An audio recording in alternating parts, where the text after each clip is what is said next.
Evening guys, Kieran here, back with another video, and this time I'm going to be talking about the races on ITV this weekend at both Sandown and Musselburgh. We've obviously got the main event is the Scilly Isles at Sandown, but also there's some decent racing up in Musselburgh, and I've got three races that I'm going to cover, which is the Juvenile Hurdle, the County Hurdle, and the Scottish Champion Hurdle up there. So yeah, like I said, do two videos this evening. Obviously, the DRF one is over on my channel if you want to go and watch that. My preferences and what I fancy for the first day of the DRF. This is my video for what I fancy for the race at Sandown and Musselburgh. So, starting off with Sandown, and I start with the 132 as the first race on ITV, and it's the Novice Handicap Hurdle. Currently, we have the Kingpin and Soul Solution, best price 4 to 1 joint favourites, and out of the two I fancy Soul Solution here for Venetia Williams. I think it won very nicely round Hereford last time out, and before then was second, although beaten 14 lengths. He was second to 6 Mile Bridge, who obviously went and beat Potter's Charm over at Cheltenham last weekend, so that's decent form. And the fact that it was on heavy ground as well, and everybody knows that Sandown when it gets heavy at Sandown, it's very heavy. It's very nearly unraceable ground. So you want horses that can certainly go in the ground, and this boy certainly can. So out of the two at the top of the market, I'll be happy to side with him for sure, and hopefully gets off to a good start on Saturday, which is Soul Solution. The second race, the 2 o'clock, the handicap chase. Now this is probably my best bet, potentially my nap of the whole day, of the whole two videos I'm going to do throughout the weekend, and it's Etalon for Dan and Harry Skelton. Best price 9 to 4. Now I know he's coming off the back of falling at Windsor last time out, but he won over course and distance last February. I don't know whether it's this. I don't think it was this meeting. I think it was the meeting afterwards, where he beat Gunsight Ridge, who reopposes. Now he beat him by 9 lengths last time out, and he's actually getting a pull at the weights as well. So Gunsight Ridge now has to give him £4 more, as well as the beating of 9 lengths last time out.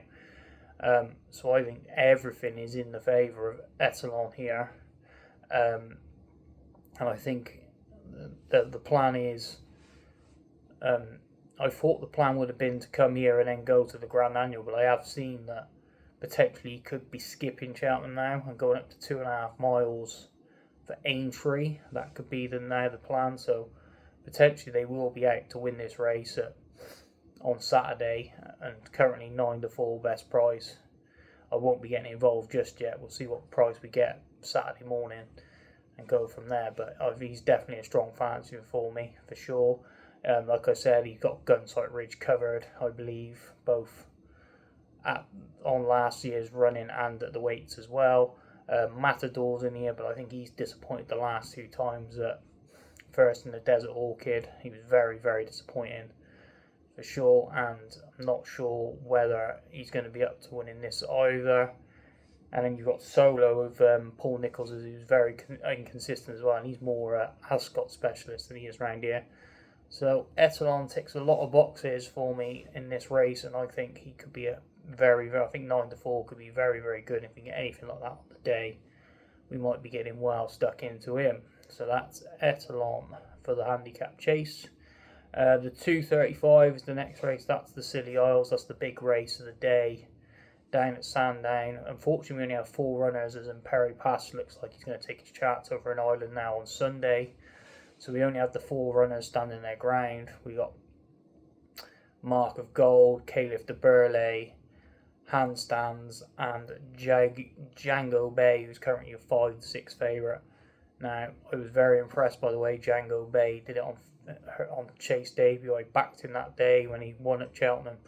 Did it very nicely, jumped from fence to fence, lovely, couldn't go anything wrong, put anybody off him at all.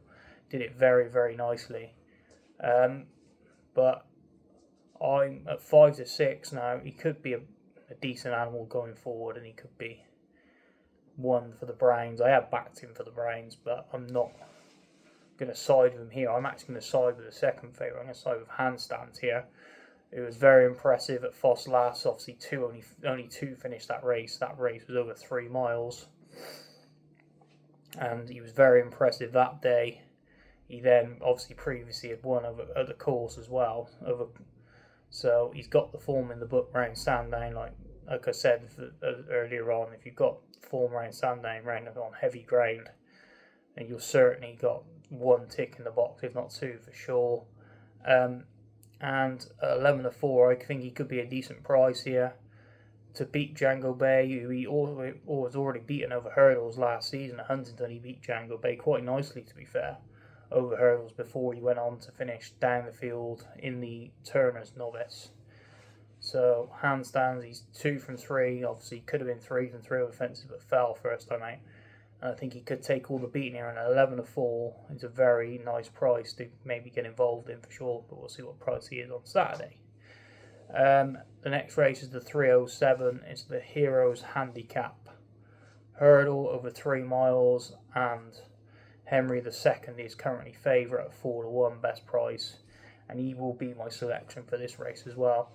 The form of his attempts win round over course and distance is working out head over heels. The seconds come out and won, the thirds come out and won twice since.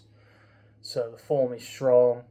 The heavier the ground, the better for this horse. He seems to it was heavy when he won here in his Pertemps qualifier, and if you watch the race back, everything else is basically stopping to a walk, and he's just ploughing through it, absolutely loving the ground. I think the heavier the better for this boy, and I think he's got a great chance. And again, 4-1 could be a big price come the day. Obviously, we'll see on the day what price he is. One I will mention at a bigger price, and I've got my eye on this boy in regards to maybe a Coral Cup down the line, is Major Fortune for the Scoutons. Again, another horse that likes heavy ground, has won on heavy ground previously. Not round Sandown, but he's got heavy ground form, and you definitely want to be taking some of that. He's currently about a 10-11 to 1 shot for this race. So potentially, let's see what place terms we get, and might have a swing him as well in the race as well. But he's definitely one to keep on side, especially if the money comes, because we know how the Scoutons like a gamble for sure. So Henry II will be the first string preference, but we'll see what price Major Fortune also turns up at, potentially in each way play as well. And then the 342 is the last race at Sandown I'm going to cover, which is the Masters Handicap Chase. And Indoor, who I backed last time out and put up as a selection, is 3-1 favourite for David Maxwell and Venetia Williams. And I think he's going to take some stopping in this race. He's won his last 2. He beat Heracles Westwood not last start before, and he's gone on to bolt up twice since. I think this horse is still very well handicapped, and I think he's going to take some stopping again. And I think the only reason you're getting 3-1 about this horse and not 6-4 is the fact that David Maxwell is on it. I think that could be the only reason why. And again, I think come Saturday, I think we're going to get a bit of a price about this horse because of who rides it. Now, don't get me wrong, he's not the most stylish, but he certainly does his job in the saddle, and he couldn't do nothing wrong last time. He won the last 2 times. He's won very well both times out, and I still think he's a very well handicapped horse and could make it the hat trick on the weekend. So I'm well happy to get him in play as well, and see what price we get on Saturday morning. The danger potentially could be Gustavian, who's got decent form, or again on the ground. It's going to be heavy ground up there. Like they nearly thought it was going to be called off at one stage, the waterlogged track, etc. It's going to be testing. You're going to want horses to get through it, and Gustavian potentially stays all day. He could potentially chase home Idor, but I think Idor is still very well handicapped, and he'll be the one for me in this race. I know it's not good, the fact that I'm putting up a lot of favourites, but I think there's a lot in here that potentially a bigger price favourites want than they should be, to be honest. So that's the Sandown races. Then the 3 races at Musselburgh that I'm going to cover. Firstly, the Juvenile Hurdle. Like I said on my previous video when I discussed the Dublin Racing Festival with people that watched that before watching this one, I don't particularly get involved in the juvenile form at this time of year. I normally just have a look around, and maybe there's some form horses tied in potentially the handicaps down the line, the Boodles, etc. But this race, Mate and Science for Harry Derham is favourite now. He's got all decent. I'm no clue about French form, but the vibes are it's decent French form that he's coming over with, and he's currently 11-4 best price favourite. But like I said, I've got no real insight into the French form, and I'd be willing to take him on at 11-4. And if I was going to have a bet in this race, if you put me down to have one, I probably would back Static, who looks a bit of got some definite form of substance in the book for sure, and he's proven form when he was second to East India Dock in November. He then went to the finale at Chepstow and finished 5th in that race behind Nettas Haas. That form of that race is working out well. I think a couple more other horses have come out and won since out of that race. So that form looks decent. He's currently 5-1. See what we could do. Potentially I might back him each way at 5-1, but like I said, I don't very rarely get involved in juvenile races. I'll probably be just a watching brief and see how Static gets on. But we'll go from there. The 2:17 is the county hurdle. I actually like 2 in this race, and potentially could put both of them up as well as selections on Saturday. Affadil is 4-1 favourite, and he will be one of the selections. Won this race last year off 129. Now he comes here off a mark of 120. Now he's not done a lot this season. He's been beaten quite comprehensively over 2 miles all season. I thought they might have stepped him up in trips 2.5 miles. I don't think he's been quick enough over 2 miles, but they're going to give it another go in this race. Obviously won it last year, so potentially coming back to Musselburgh could spark some life into him back at 2 miles. So I'm willing to take one last chance on him, because the form of the races he's running is working. The form's working out right, to be fair. He's just struggling to get his head in front. He's coming down, like I said, coming down the handicap. He's £9 lower than he was in this race last season when he won it.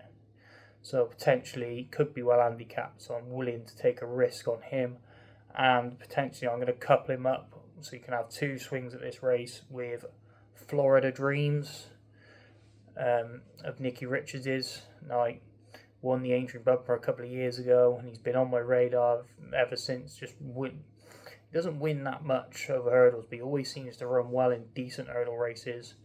He was 5th in the Great Wood and ran a very nice eye-catching race in the Great Wood. Obviously, the form of that race is working out quite nicely as well. Fiercely Proud has gone and finished 6th in that race and then gone and won since. So the form of that race is working out decent for sure. I know Burdett Rose ran a stormer in the Christmas hurdle as well behind Constitution Inn and Lossney-Mouth. So the Great Wood hurdle is certainly working out, and so Florida Dreams could have a squeaky. They went to Aintree and Boxing Day, and we didn't see a lot of it obviously because of the fog, but he finished 5th again in that race behind Red Dirt Road. Potentially didn't like the grind that day, might have been against him, but like I said, we couldn't exactly see much of the race. But back at Musselburgh, he's won out the course before and potentially could have a big chance player in this. I know they're both 4 and 5-1. There's no massive price going on here. But if you was to back them both, say you have a point on each, if one of them wins, best case scenario, you're getting 6 back for your £2 layout, so you're making 4 points profit, or you're getting 5 back and making 3 points profit. I wouldn't put you off backing either of these, to be honest. You could even back one of them if you want to be muggy and back one of them. Those prices, both back them both each way if you wanted to. But we'll see what price they turn up on the day for sure. And then the last race I'm going to touch on in this video is the Scottish Champion Chase, where the Kaluki Kid is 5-2 favourite after winning very nicely up at Doncaster last time out. He's definitely a 7-year-old going places, and there's a lot of dead wood in this race, so potentially that is why he stands out at 5-2 as favourite.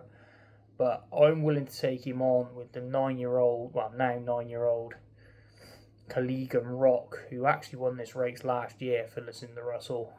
Hasn't done much this season so far. disappointed when he went down to Ascot. Hasn't done a lot of winning, but he comes here and he's actually only off £3 higher than when he in the handicap than what he was when he won the race last season.